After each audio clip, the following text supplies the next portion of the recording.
Hello बच्चों, कैसे हो आप लोग। आशा और उम्मीद करता हूँ स्वस्थ होंगे, मस्त होंगे और जहाँ भी होंगे ज़बरदस्त तरीके से आप अपनी तैयारी कर रहे होंगे। साथियों, आज का हमारा जो टॉपिक है वो है वचन। और वचन की आज हम प्रश्नोत्तरी लेकर के आए हैं। और कल आप लोगों को मैंने वचन टॉपिक को अच्छे से पूरा नियम से पढ़ाया था। और आज इसकी प्रश्नोत्तरी करेंगे। और एक चीज़ मैं आप लोगों को बता दूं, इसमें कुछ क्वेश्चन आपको बच्चन वो स्त्रीलिंग पुल्लिंग यानी लिंग से मिल जाएंगे। क्योंकि मैं जब क्वेश्चन बना रहा था तो दिमाग में ये ये वचन था, लेकिन उसमें कुछ क्वेश्चन बन गए आपके स्त्रीलिंग पुल्लिंग से यानी लिंग से। तो कोई दिक्कत नहीं है, आपको प्रैक्टिस करना है और अपना स्कोर काउंट करना है, कितना सही होता है और कितना गलत होता है कमेंट करके बताना है। और एक चीज़ हमेशा जानते रहिए कि प्लेटफॉर्म बदल बदल कर आप लोगों को अगर पढ़ना है तो पढ़िए, लेकिन कोई भी वीडियो अगर आप किसी भी प्लेटफॉर्म का उठाते हैं तो उसको अच्छे से बाकायदे से देख लेना चाहिए। बहुत सारे बच्चे ऐसे होते हैं, 2 मिनट इस चैनल का देखेंगे, 2 मिनट उस चैनल का देखेंगे, 2 मिनट उस चैनल का देखेंगे। ये बच्चे किसी काम के नहीं होते हैं। ये ऐसे घूमते रहते हैं, 2 घंटा 3 घंटा ऐसे ही बिता देते हैं। तो टाइम आपको बर्बाद नहीं करना है ना। कि 2 मिनट इस चैनल पर, 2 मिनट उस चैनल पर, 2 मिनट उस चैनल पर, 2 मिनट ये वाला टॉपिक, 2 मिनट वो वाला टॉपिक। भाई आप स्टूडेंट हो, है ना, नचनिया थोड़े हो स्टेज बदल रहे हो 2 2 मिनट में। तो आपको अच्छे से एक जगह रह करके पढ़ना है और पूरा लेक्चर देखना चाहिए। निश्चित तौर पर आपको बहुत कुछ वहाँ से सीखने को मिलेगा। चलिए चलते हैं अपने क्वेश्चन की ओर। और ये हमारा क्वेश्चन है पहला। इसमें कहा है वचन का अर्थ है। वचन का क्या अर्थ होता है दोस्तों। बोली होता है, प्रतिज्ञा होता है, भाषा होता है, संख्या होता है। तो क्या होता है, आप पढ़ रहे हो, आपने पढ़ा है वचन। वचन के दो भेद होते हैं, एक होता है एक वचन और एक होता है बहुवचन, है ना। तो जो वचन होता है, इस वचन का अर्थ क्या है। इस वचन का अर्थ है, देखो यहाँ पर इसके भेद में आपको पता चलेगा। वचन के दो भेद होते हैं, एक वचन और बहुवचन। एक वचन संख्या एक को दर्शाता है, बहुवचन संख्या अनेक को दर्शाता है, यानी एक से अधिक को दर्शाता है। तो वचन का अर्थ क्या होगा दोस्तों। इन चारों में आपका ऑप्शन डी करेक्ट जवाब होगा। वचन का अर्थ है संख्या। अब बढ़ते हैं अपने अगले क्वेश्चन पर। अब देखिए दोस्तों, अगर आपको सही उत्तर नहीं मिला तो इसका मतलब है आपको अभी और मेहनत करने की ज़रूरत है, नोट्स बनाने की ज़रूरत है, उसका बार बार रिवीजन करने की ज़रूरत है। और ये सब आपको करना ही पड़ेगा अगर सफल होना है तो। और ऐसे ही 4 5 साल तक पढ़ पढ़ करके थक कर और हार मान कर, क्या नाम है, पीओपी और टाइल पत्थर में जाना है तो आप ऐसे पढ़ते रहो। अगर सफल होना है तो जो मैं बता रहा हूँ उस चीज़ को आप अनुकरण करो। अगर नहीं अनुकरण करोगे तो वही है कि भगवान भरोसे रहोगे, लग भी सकता है नहीं भी लग सकता है। लेकिन जो मैं तरीका बताऊंगा, जो मैं आइडिया बताऊंगा, वो आप अगर उसका अनुकरण करोगे तो निश्चित तौर पर 100% आप सफल होकर ही रहेंगे। तो बढ़ते हैं अपने अगले क्वेश्चन पर। इसमें कहा है निम्नलिखित में से कौन सा शब्द नारी का बहुवचन है। अब देखिए, नारी का बहुवचन कितने लोग तैयार किए हैं। जो तैयार किया होगा वही 100% कॉन्फिडेंस के साथ अपना उत्तर देगा, है ना। बाकी बहुत सारे लोग तुक्का लगा रहे होंगे, सोच रहे होंगे तुक्का तुक्का से सही होता है तो बहुत खुश हो जाते हैं।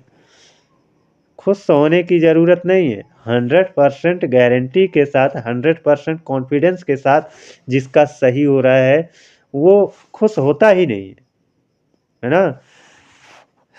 चलो देखो, इसमें क्या है, नारी का बहुवचन क्या है। नारियां है, नारिया है, नारीगण है, नारी वृंद है। तो कल के लेक्चर में मैंने आप लोगों को बताया था नारी का बहुवचन होता है नारी वृंद, है ना। नारी वृंद। पाठक का बहुवचन होता है पाठक गण, पाठक गण। अधिकारी का बहुवचन होता है अधिकारी, अधिकारी जन, है ना। अधिकारी का क्या होगा, अधिकारी जन होगा। थोड़ा सा संशोधन करिएगा। अधिकारी का बहुवचन क्या होगा? अधिकारी जन नहीं होगा, अधिकारी वर्ग होगा। अधिकारी वर्ग, अधिकारी वर्ग होगा, है ना। अधिकारी का बहुवचन क्या होगा? अधिकारी वर्ग होगा। पाठक का बहुवचन क्या होगा? पाठक गण होगा। पाठक गण होगा, पाठक गण होगा। अब बढ़ते हैं अपने अगले क्वेश्चन पर। कह रहा निम्नलिखित में कौन सा शब्द गधा का बहुवचन है? अब गधा का बहुवचन कौन सा है? गधा का बहुवचन कौन सा है? ये बहुत बार एग्जाम में पूछा जाता है ना। नारी वाला भी आपका बहुत ज़्यादा पूछा जाता है। तो जो ज़्यादा पूछे जाते हैं उनको भी तैयार नहीं करोगे तो आप क्या पढ़ रहे हो? कुछ नहीं पढ़ रहे हो, है ना। तो गधा का बहुवचन क्या होगा? गधों, गधा, गधे, गधे, क्या होगा? तो इसका जो सही जवाब है दोस्तों वो है ऑप्शन डी।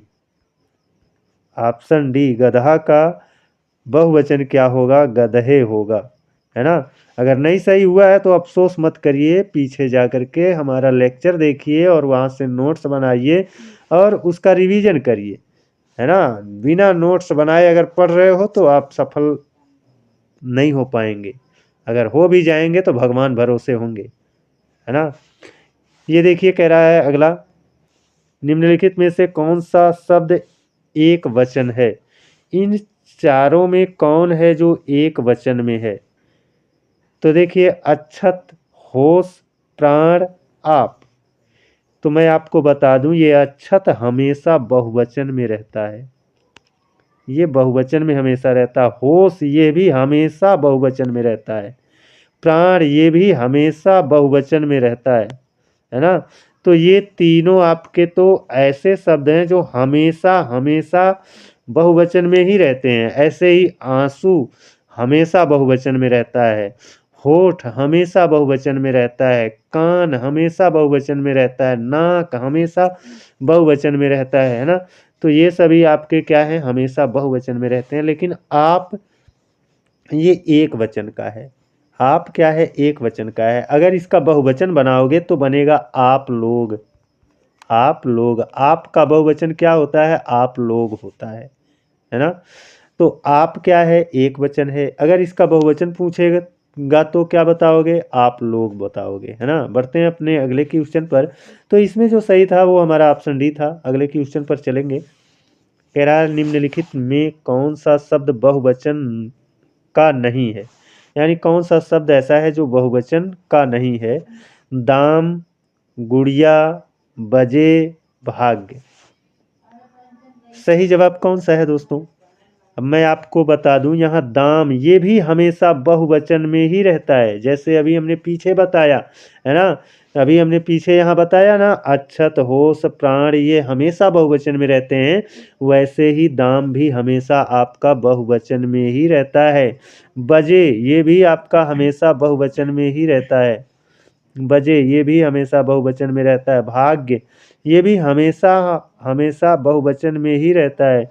जो गुड़िया है ये एक वचन में है, इसका बहुवचन गुड़ियाँ होगा, है ना। गुड़ियाँ, ऊपर चंद्रबिंदी लग जाएगी। जैसे चिड़िया का चिड़ियाँ हो जाता है, वैसे गुड़िया का गुड़ियाँ हो जाएगा, है ना। अब बढ़ते हैं अपने अगले क्वेश्चन पर। इसमें हमारा ऑप्शन बी करेक्ट जवाब था। आगे के क्वेश्चन को देखेंगे। आगे का क्वेश्चन है, निम्नलिखित में पुल्लिंग शब्द नहीं है। पुल्लिंग शब्द दोस्तों पूछ रहा है कौन सा पुल्लिंग शब्द नहीं है ना। तो देखिए, पुल्लिंग है या स्त्रीलिंग है, इसकी पहचान करने के लिए हमको क्या करना होता है? उस शब्द के आगे अच्छा, अच्छी या मेरा, मेरी या मतलब सर्वनाम या विशेषण लगाना पड़ता है और उसका वाक्य प्रयोग करके क्रिया भी हम देख सकते हैं। तो बचपन क्या है? अगर हम इसका वाक्य प्रयोग करें तो हम कहें बचपन बीत गया, या कहेंगे बचपन बीत गई। तो दोनों में से क्या आपको अच्छा लगता है? आप यही कहोगे कि बचपन बीत गया, और गया इंडिकेट करता है किसको? पुल्लिंग को। अगर बचपन बीत गई होता तो गई आपका इंडिकेट करता किसको? स्त्रीलिंग को। लेकिन यहाँ पर गई आपका सटीक नहीं बैठ रहा है, इसलिए गया आपका सटीक है। तो ये क्या हो जाएगा, पुल्लिंग शब्द हो जाएगा ना। अब यहाँ पर नकल, नकल हो रही है कि नकल हो रहा है ना। नकल होती है, नकल होता है, अच्छी नकल, अच्छा नकल, क्या आपको सही लगता है ना। तो यहाँ पर देखिए नकल हो रही है ना, ये आपका स्त्रीलिंग का है, स्त्रीलिंग का है, इसका मतलब ये पुल्लिंग नहीं है। यही हमारा क्या हो गया, करेक्ट जवाब हो गया। मोती ये अभी आपका क्या होता है, पुल्लिंग होता है। आप वाक्य प्रयोग कर लो, मोती चमक रहा है या मोती चमक रही है, तो आप कहोगे मोती चमक रहा है ना। रत्न ये भी आपका क्या होता है, पुल्लिंग होता है। वाक्य प्रयोग करके आप लोग देख लीजिए, लेना है ना। ये देखिए कह रहा है पुल्लिंग शब्द की पहचान करें, इन चारों में कौन पुल्लिंग है, इन चारों में कौन पुल्लिंग है उसी की पहचान करना है। यहाँ पर कोयल, चील, भालू, मक्खी दिया गया है। तो देखिए कोयल ये आपका स्त्रीलिंग का है और इसका पुल्लिंग होता है नर कोयल, नर कोयल, है ना। चील ये भी आपका क्या है, स्त्रीलिंग का है ना। और इसका भी पुल्लिंग क्या बनता है, नर चील, नर चील। भालू ये आपका पुल्लिंग शब्द है, भालू क्या है, पुल्लिंग शब्द है।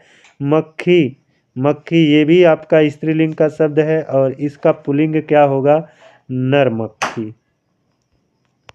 इसका स्त्रीलिंग क्या होगा, नर मक्खी होगा। अब बढ़ते हैं दोस्तों अपने अगले क्वेश्चन पर।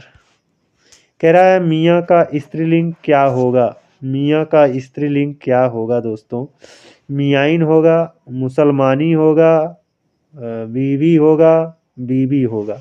इन चारों विकल्पों को इन चार विकल्पों में से आपका सही जवाब क्या होगा। तो मियाँ का जो स्त्रीलिंग होता है ना, वो बीवी होता है, बीवी, बीवी, बीवी, बीवी होता है ना। तो आपका ऑप्शन क्या हो जाएगा, सी करेक्ट जवाब हो जाएगा, है ना दोस्तों। और जो चीज़ आपको नई मिले उनको ज़रूर नोट कर लिया करो, है ना। जो नई मिले, ऐसा लगे कि ये तो हम पहली बार पढ़ रहे हैं और ये इम्पोर्टेंट भी है, तो उनको आप नोट कर लो अपना, दो एक बार रिवीजन भी उनका करना, है ना। कंठस्थ हो जाएगा, दिमाग में जगह बना करके बस जाएगा और परीक्षा में आएगा तो आपका सवाल गलत नहीं होगा, सही हमेशा होगा। पढ़ने के तरीके पर थोड़ा जोर दीजिए, पढ़ते तो सब लोग हैं, है ना। फॉर्म पड़ता है कितना, बहुत फॉर्म पड़ता है, 40 लाख फॉर्म पड़ जाता है। लेकिन 40 लाख आप देखोगे, अरे ढंग से पढ़ने वाले उसमें 50-60 हज़ार भी नहीं हैं, ढंग से पढ़ने वाले 50-60 हज़ार भी नहीं है। केवल ये भीड़ दिख रही है ना,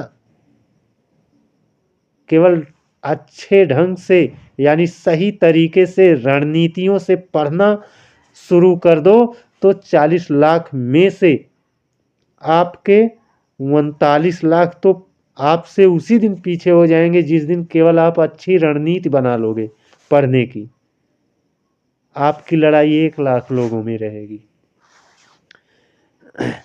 ये कह रहा है बिल्ली का पुल्लिंग क्या होगा, बिल्ली का पुल्लिंग क्या होगा, बिल्ली का पुल्लिंग क्या होगा, बिल्ला होगा, बिल्लू होगा, बिलाव होगा, बिलौटा होगा, क्या होगा। इसका जो सही जवाब है दोस्तों वो है बिल्ली का पुल्लिंग होगा बिलाव।